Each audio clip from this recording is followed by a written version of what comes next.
welcome to Tech Total Access. I'm your host, Alexis Craighead, and this is the last episode of the 2015 season and our last episode ever.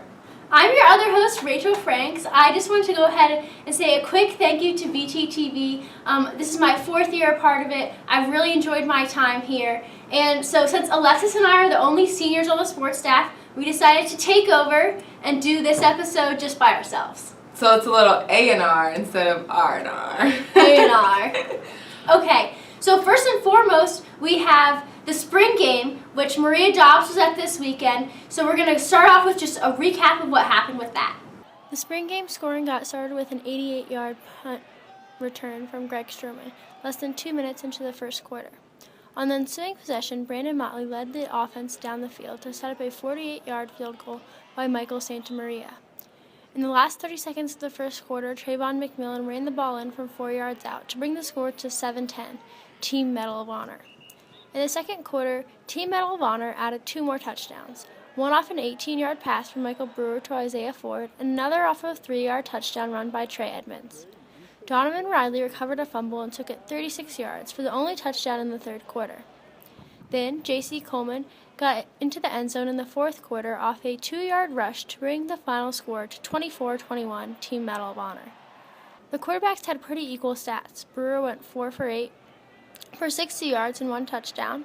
Motley went 2 for 10 for 24 yards through the air and had 18 yards on the ground, while Andrew Ford went 3 for 8 for 61 yards.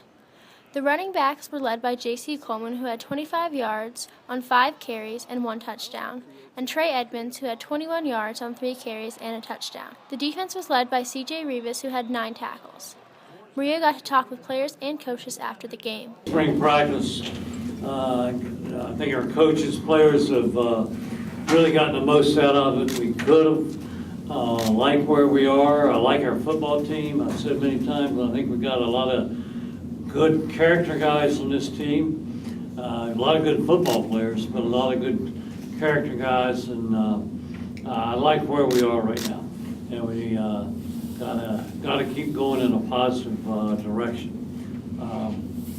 I think today went well, as well as it can go for a spring game, but feel good about things. Yeah, I think so. I think we've been just about perfected this spring game. That running clock wasn't bad there at the end, and we came out hopefully without anyone getting hurt. I think we're good in that. But I think our effort was good. I think it's a good one to go back and learn from. I think playing in front of quite a few people. Let me say thanks to our fans. For them to turn out the way they did today, and the weather, and we can count on them. We're in this thing together, and we can count on our fans every time. But I was pleased with the way the whole thing went. Yeah, I think we've gained a lot of experience and a lot of chemistry together. We've been playing together for a while now. We had a lot of freshmen last year. Now it's the second year, so I think we've made another step because we've been together for another year now. Seeing those 2 guys come in, they made a lot of progress from January being mid-year and low leagues, and they've helped the group out a lot. That we had a couple guys out, and those 2 guys being young, they've been able to step up, learn the defense a little bit, and make a few plays out there for us.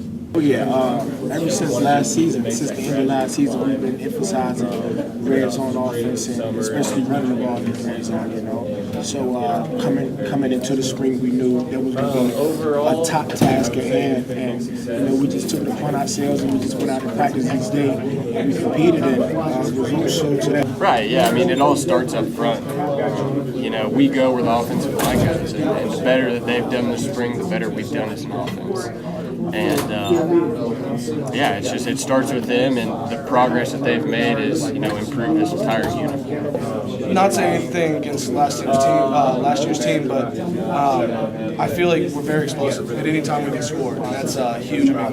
There was a few runs that broke up 12 yards. Where last year was once a game. We had 2 this spring game, and our defense is good. So if we can do it against our defense, we can do it against anybody.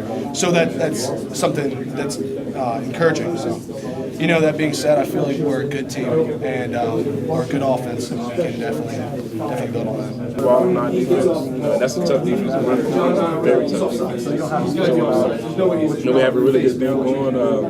Those guys are excited to block for us, and we're excited to run behind them.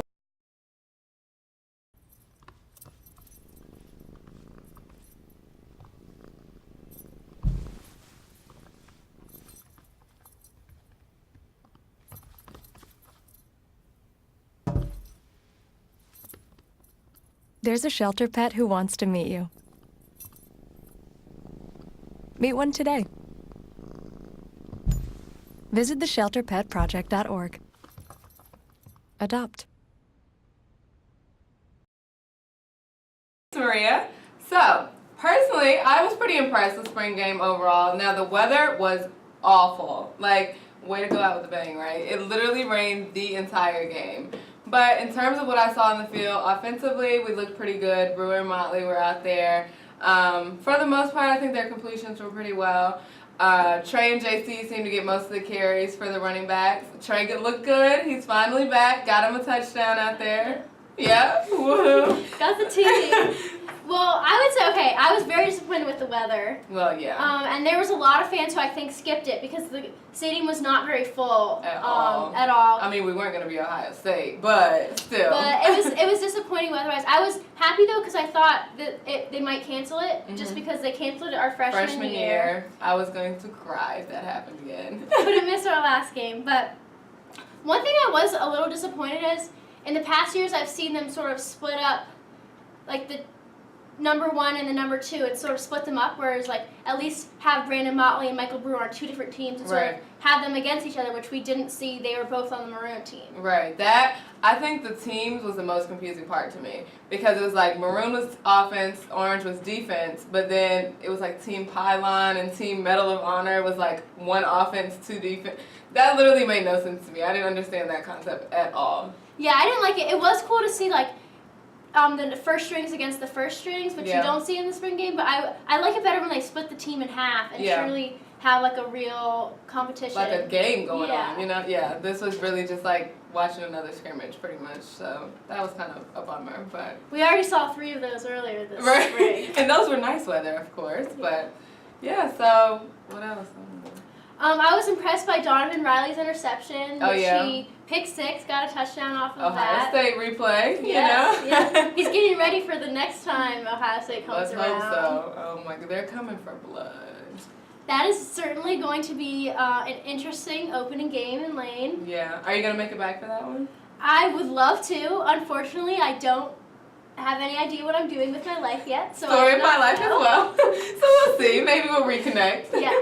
We'll have BTTV, TTA, little special appearance. That works for me. So. One thing I thought was interesting was, of course, the quarterbacks are always the center of the discussion when it comes to spring game. Andrew Ford looked pretty good. He looks like he's a definite, at least until maybe people get here in the summer, but a definite 3 right now. I think so, yeah. He looked good out there, too. I have to say, his O-line wasn't always the greatest. They didn't really protect him too much, but he tried to work with it, and the times he was able to complete some things, he looked decent out there. Yeah, he definitely looked like he was getting more snaps than Durkin, the other option. Definitely. And then defensively, so obviously we were without Kendall Fuller, Brandon Faison in the spring, so they kind of moved everyone around in defense a lot. Like people were playing at rover, free safety, a lot of movement. So I'm really just interested to see what the depth chart is actually going to look like come fall season.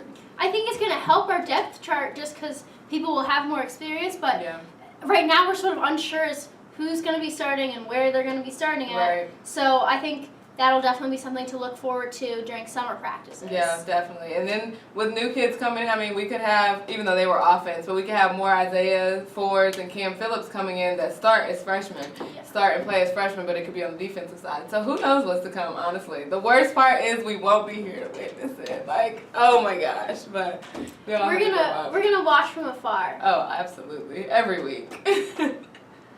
Okay. So what we want to do for you guys now is give you just a breakdown of all the rest of the spring sports that have been going on, what's happening with them now, and then where we're going to predict how they're going to end their season, because we're not going to have any more TTAs that you guys can watch to find out what's happening with them. So let's go ahead and start out with lacrosse team. Right. Because the lacrosse team season is basically over. They already had the ACC championship, which they lost in the tournament in the first round. And everyone in women's lacrosse makes the tournament, so it wasn't impressive to make it the ACC tournament. They actually have one more game this weekend against Navy. I think it's just sort of a let's get an extra game in the season. I don't really know why they have a game after the ACC championship. Right, especially against Navy. Like, that's really random. It's very random. But they've won, one ACC game in our 4 years here. So that pretty much lets you know how that team's doing. Yes, this makes me so upset as a women's lacrosse player to see in my entire 4 years here they won one ACC game. That's actually ridiculous. Something needs to change. And you have to take into account the ACC is the best in lacrosse. Yeah. I mean, we have like, I would say 7 of the top 10 teams in the conference. But still, like, you need to win more than one game in 4 years. Okay, so next we're going to switch into track. Outdoor track and field. It's a little bit harder to predict right now because they're about in the middle of their season. Yeah. And a lot of them sort of depend on more individual scores than team scores. Effort, right. Yeah. They have ACC come up in like about a week and a half, and then they go on from there to nationals. So, I mean, I think they've been doing pretty well over the weekends. But like you said, it's more of an individual thing, so it's kind of hard to predict what's coming for them. Yes. So tennis. They have a lot of stuff that's coming up in tennis. The tennis just had the ACC tournaments for both the men and the women. Both of the teams didn't necessarily do as well as they were expected, and the men who were ranked number 14 actually lost to Georgia Tech, who was ranked 55th, which is a little bit disappointing. Extremely disappointing. And the weird thing about tennis is the rankings that they do. I think it goes to like 75. Yeah. So it's weird to hear like, oh, number 14 is playing number 55. Like, when do you ever hear that? But when you say it like that, it sounds really bad. So that was kind of a big upset for those guys. They had that one in the bag and were not expecting to lose that at all. That was definitely disappointing, but they did get some good news this week. They are hosting an NCAA regional, which is pretty exciting, this weekend. And then the women will be traveling to LA for their NCAA regional against some of the more Western Coast teams. And who doesn't want to go to LA? That sounds like a good time. Yeah. They get to avoid some finals week stuff too. Right, exactly. That'll be nice. Up next we have golf. They just had their ACC championship, and we actually had one of our golfers, Trevor Cohn, was tied for the championship with 2 other golfers. Yep, 3-way tie. I've never heard of such a thing. But 3-way tie to lead the pack. He did very, very well individually. The team as a whole didn't do so well. Scott Vinson, he placed 10th overall. And so him and Trevor, they went out there and they held down their role, which the team could have done better overall, but they did well. It was still impressive for Tech to have one of the champions. Oh, absolutely. That's a big deal. And then next weekend they have their first NCAA regional. So, well, hopefully they do well there. Any predictions for that? I am going to predict that Scott Vincent is actually going to be surprisingly good and beat Trevor Cohn this round in the regional and then move on to the next step. Because you know what's weird with sports is like sometimes it's just not your day, you know? And so like you might suck at ACCs and then go off and become a national champion. So it's always kind of a toss-up, especially something like golf. Yeah, I feel like golf, that's especially true with that sport. Yeah, it's definitely a toss-up. So he did well. He didn't have his greatest week ever, but he's normally the name we hear. So I expect to hear it again in the NCAA tournament. Certainly. I think he's a senior as well. Yeah. Okay. All right, let's move on to softball. Softball? Softball. Let's start with softball. Oh, gosh, that tears my heart apart. So some of you may or may not know, I don't know, but I announced for softball. So every single home game we have, I'm there. And it's quite the emotional stress being in that press box. This weekend, we were supposed to have one game on Saturday, one on Sunday, one on Monday. The weather canceled the game on Saturday, so we had a doubleheader on Sunday and one on Monday with NC State. They swept us. And they shut us out for the first 2 games on Sunday. It was awful. And these are on television. So, like, the board was watching this to pick out who's going to be in the NCAA tournament. Like, it was just not good. But luckily, we still managed to make it to the ACC championship, or tournament, which is big because we hosted. So it sucks to be hosting and not be a part of it. So it's looking like right now we're the number 7 seed and it's looking like for the first game we might be playing North Carolina, which an inside source tells us. An inside source did tell us earlier this week, as long as they didn't have to play NC State or UNC, they would be good. Unfortunately, it looks like they're going to have to play UNC in the first round. Although that could change this weekend, I believe. Right, because there's still some games left. They're out playing JMU right now at JMU. That affects NCAAs, of course, not ACCs. But then this weekend, there's a series with Boston College. And so that could also have an effect on the position of where we are in ACC.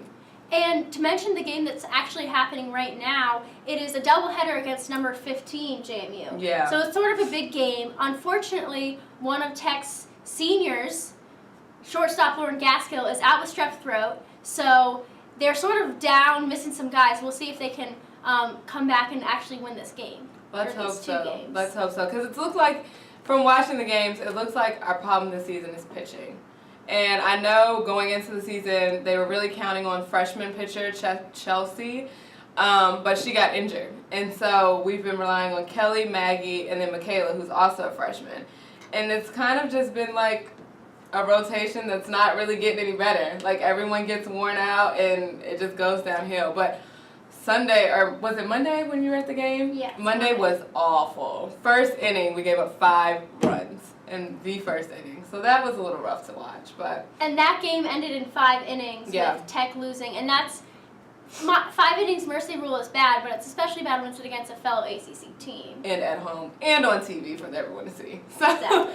like we said, there's still some time to get it together. We still have the chance in the ACC tournament, so let's hope things improve for the ladies and they can go out with a bang. How do you predict they're going to end their season? Well, I'll be there for all the games. So, but if we have UNC for our first game, we have to come out strong. But honestly, I believe if we have them for our first game, that'll be it for us.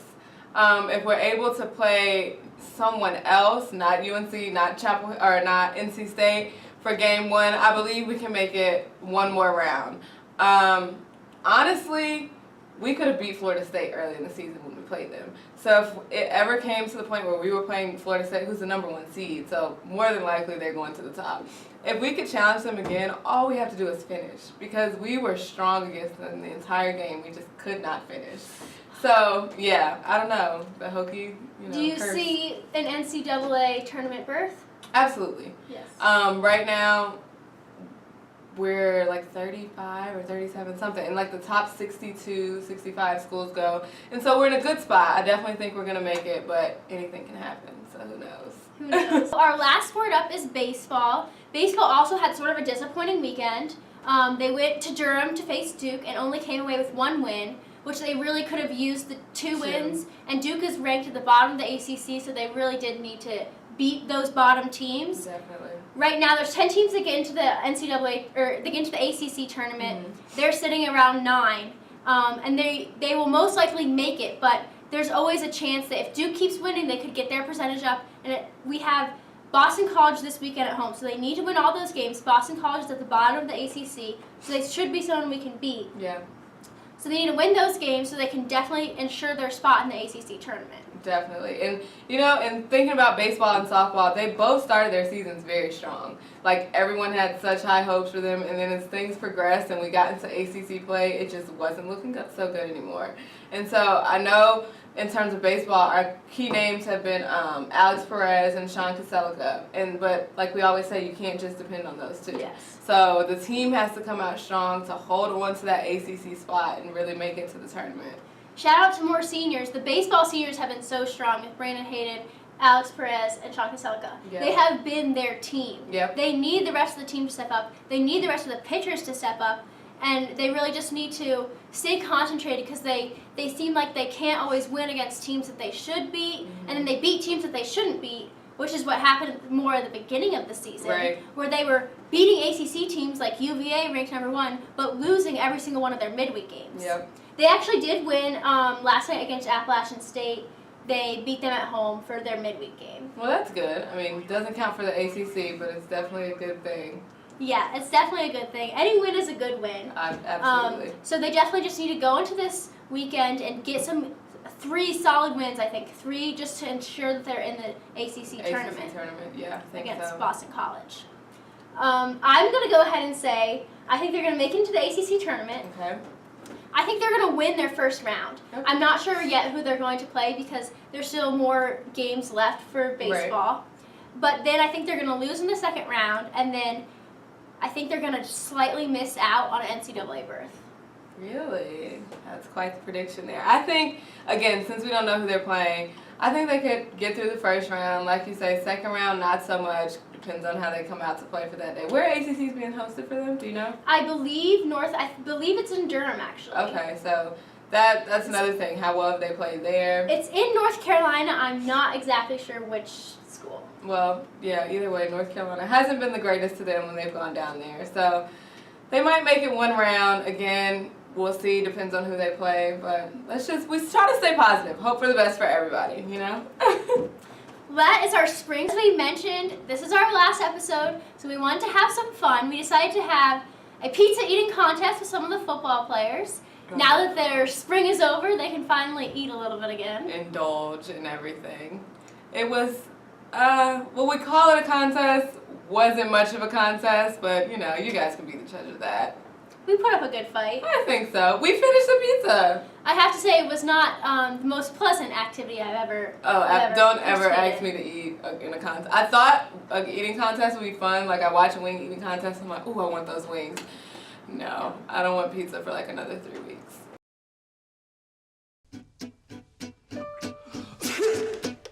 Danse, balance la cadence, ondule bien tes hanches au bal du dimanche. Danse, que la fête commence. Dans ma belle robe blanche, je suis ton chou. You didn't give up on sex. Don't give up on birth control either. There are more methods than you think. Find yours at bedside. Okay, so we decided to challenge the TTA football team, /2 players, to a pizza eating contest. The end is near, and we just want to have fun. So we have Trey, Evans, and Xavier Burke here, and it's pretty much them versus us. We're just going to see who can eat pizza the fastest, and both people have to be done for the team to win. So it's going to be a But obviously we're going to win, right? We're gonna win. No, they don't even know what, like, they can't. No question.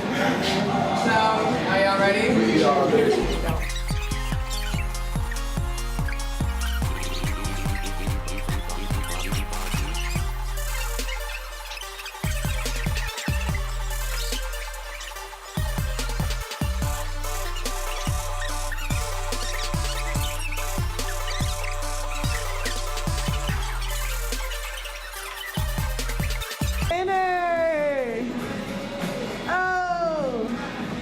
We're not over yet.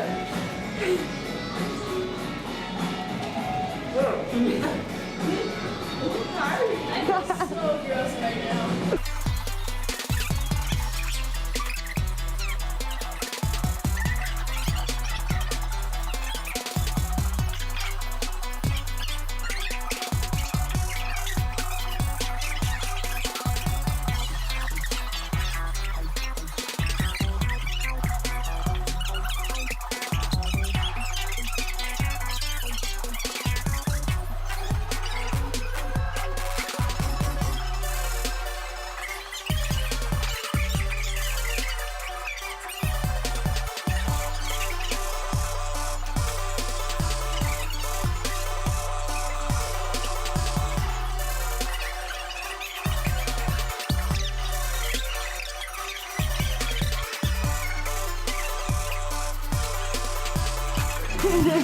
Means he's not human.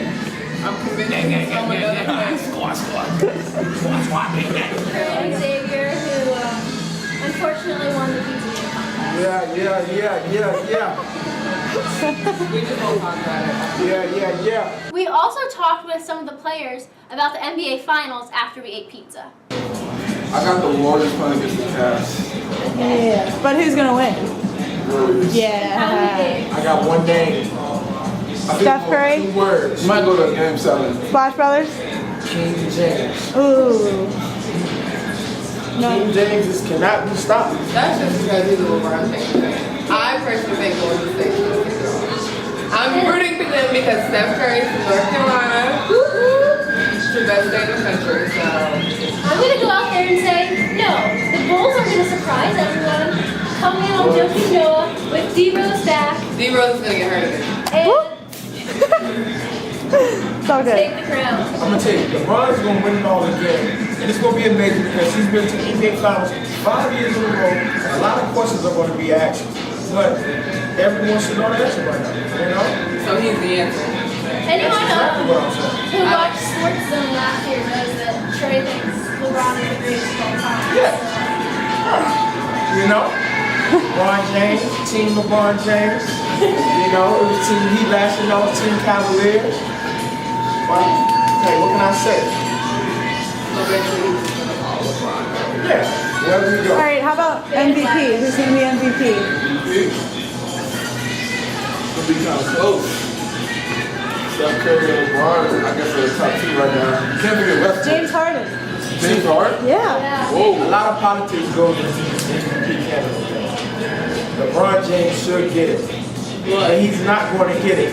Simply because the numbers James Harden and Stephen Curry have been putting up. So one of them is going to get it, and I think it's going to end up with Stephen Curry, simply because of the performance they're putting on now. Does he not deserve it? No. Why? Can LeBron ever hit that many threes? Like, No, that's not his He game. doesn't need to. That's not his oh, here we go, Rachel. Because Steph Curry goes to the hole and dunk on people. He's not big like LeBron. That's not what he's doing. LeBron James is not a three-point shooter. Okay. And still well. Yeah, but can he the way that Steph Curry does? No, but you're not understanding though.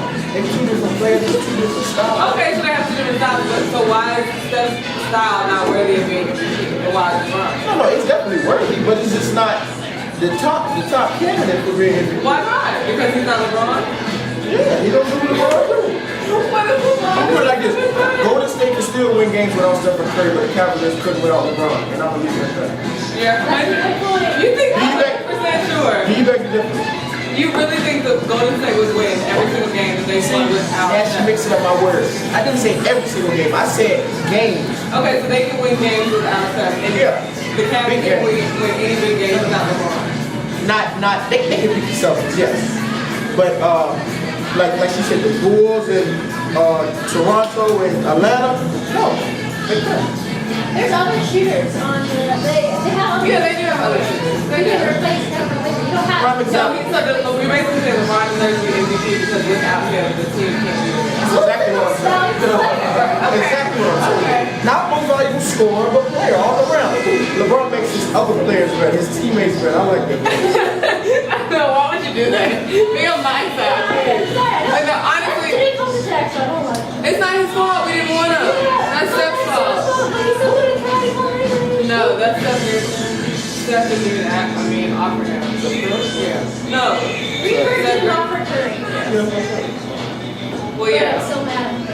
Okay. But he's still from North Carolina, so I'm still rooting for him. However, if it was up to me though, I would say James Harden should get it.